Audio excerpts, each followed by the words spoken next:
Okay, so once again, we are recording today's Perkins Q&A. The topic of today's Q&A is the Uniform Grant Guidance Performance Report. So I hope that you've had a chance to watch the technical assistance video that I sent out at the beginning of the month. If not, I would encourage you to watch that short video. I believe it was a 6-minute video in completing your report, especially if you are new to Perkins, new to being the Perkins coordinator on your campus. And if you've been around Perkins for a while, you probably don't need to watch the technical assistance video, but it is available if you do need some assistance in completing the report. I do want to share with you that Michael unfortunately had a last-minute meeting that came up, and so he is not able to join us on today's Q&A.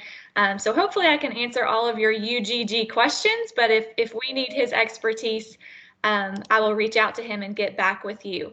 So as you think of questions pertaining to the Uniform Grant Guidance Performance Report, go ahead and enter those in the chat, and we will get to those. And as you are entering those questions in the chat, I will kind of just give you an overview of the template. So I'm going to share my screen with you.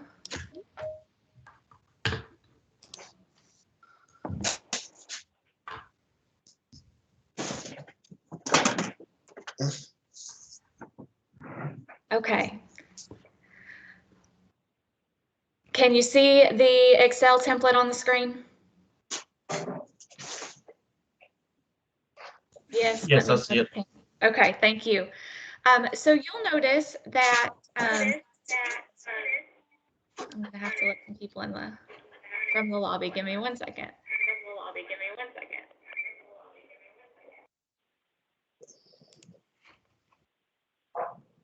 Okay, so you'll notice that there are multiple worksheets contained within this Excel file.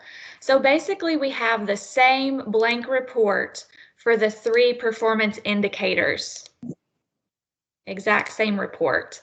So this will be filled out exactly the same, but for each of those 3 performance indicators. If anyone, can you guys see the pop-up when it says there's someone waiting in the lobby? If anybody wants to let those people in, that would be great. So I don't have to switch back and forth. So we're looking at a blank report for the first performance indicator, 1P1. And 1P1, just to refresh your memory on that, is retention and placement. For our community colleges, the goal for 2020 was 48%, and the goal for our TCATs was also 48%. So question number 1, what was the objective for the fiscal year? That's where you would list that 48%. Question number 2, what was the actual accomplishment? This is where you're going to look at your CAR data that was submitted in December, and you're going to list the actual accomplishment from the college. Question number 3, was the objective accomplished this fiscal year? Yes or no? So you can move this circle here to the yes or the no. Question number 4, what was the computation of cost per unit of accomplishment? For this question, sometimes we get some confusion on this and some additional questions. I want to refer you to the sample reports. So if you see at the bottom of the template, there are 2 sample reports where sample answers or example answers have been included in red. I would refer you to those to help you understand how to complete the report. I also want to point out that on the right-hand side of the template, there are step-by-step detailed instructions on how to answer these questions. Question number 5 is to include performance trend data and analysis. You can also go back to those sample reports just to give you an idea of what we're looking for in this section. Scrolling on down, question 6, if number 3 was a no, list the reasons why the goals were not met. Question number 7, include pertinent information such as analysis and explanation of cost overruns or high unit costs? Question number 8, and this is the last one, but it has 2 parts. Were there any significant developments?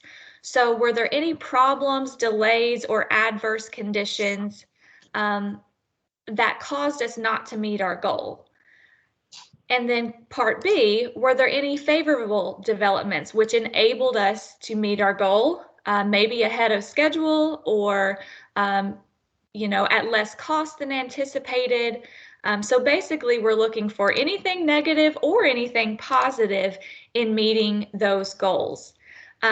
In this report template, we have included the actual Uniform Grant Guidance regulations, so you can read through those. If you like to see, well, where are we getting all of this from? And Michael has color-coded it. If you know Michael, he likes to color code things. So you can see each area of the report template matches up to these colors of what's actually being asked for and required in the Uniform Grant Guidance. Okay, I'm going to stop sharing my screen for now. I'm going to check and see if we have any questions. This is a Q&A, so I hope you brought some questions to ask today. And if you prefer to just unmute yourself and just ask your question verbally, of course, that's acceptable as well.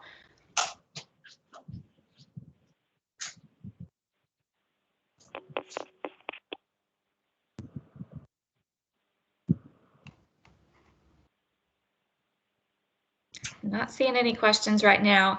I will, if there are anybody who's thinking of questions to type in the chat, I'll go ahead and share the state determined levels of performance that we're looking at for this report. I shared the first one, retention and placement, which is 1P1, 48%. That's for community colleges and for TCATs. 2P1 is credential, certificate, or degree. So the goal for community colleges for the baseline year, that's the data we're looking at, the 2020 year, 40% for community colleges and 60% for TCATs.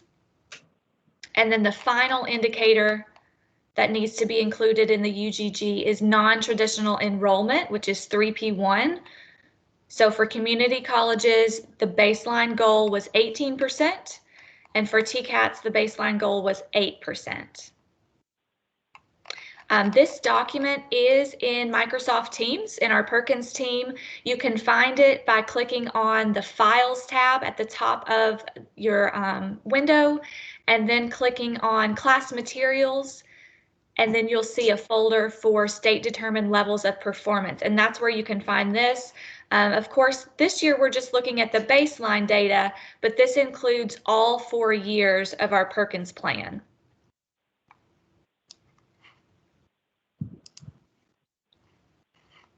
Any questions? Okay. If we meet a goal overall, but one area within does not, do we need to explain why?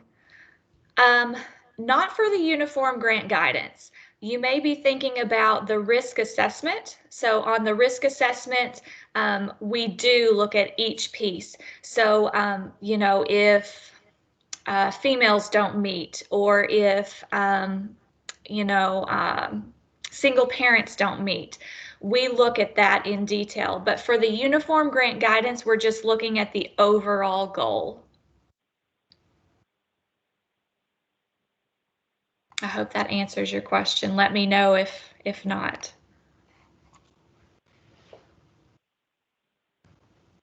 Any other questions?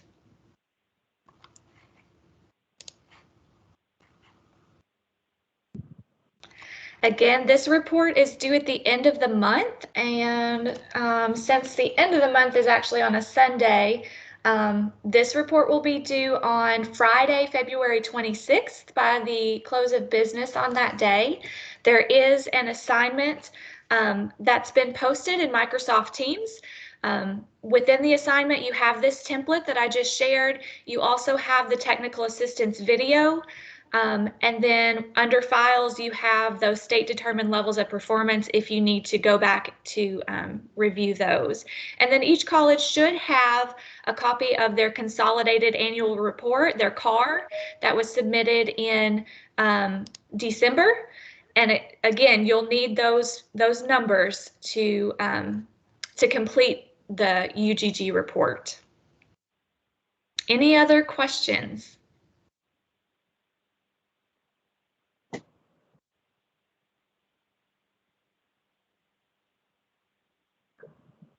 Okay, well, that was quick and easy. Yeah, I yeah. think I do have one. Okay. So our Perkins is Perkins was funding an instructor position for our Okay. health information management. So do Mhm. we need to look at the data for just that class, or do we need to look at our overall data for the entire college? It was funding an instructor. I'm thinking that we need to look at that specific program, that instructor's program. Let me just double check with Michael on that, and I'll get back with you. Tell me who This that is was. Brian from TCAT Crump. Okay, Brian at TCAP Crump. Let me just double check with him just to make sure I'm not telling you incorrectly, and I'll get you an answer today. Okay, thank you. You're welcome. Any other questions? I have the same question. We are covering the costs for an instructor as well. Okay, so that apparently is a good question. So like I said, I think it's going to be looking at that instructor's program, but I could be wrong. So I want to double check with Michael because he's the expert on the legislation with this. So I will get back with Brian and Laura and Jeffrey. Anything else?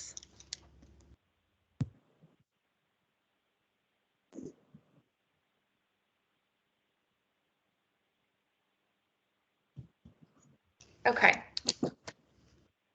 Well, if there are no other questions, you guys know you're always welcome to reach out to me or Michael anytime through email or phone call or a chat in Teams.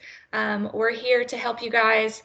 Once again, thank you for joining us, especially with the inclement weather and some of us having internet issues and things like that. The meeting is recorded, so if you have others that weren't able to join the meeting today that want to go back and review it, I will post it in Microsoft Teams. But if there are no other questions, that's all I have for you today. So everybody stay safe and warm, and we'll see you next time.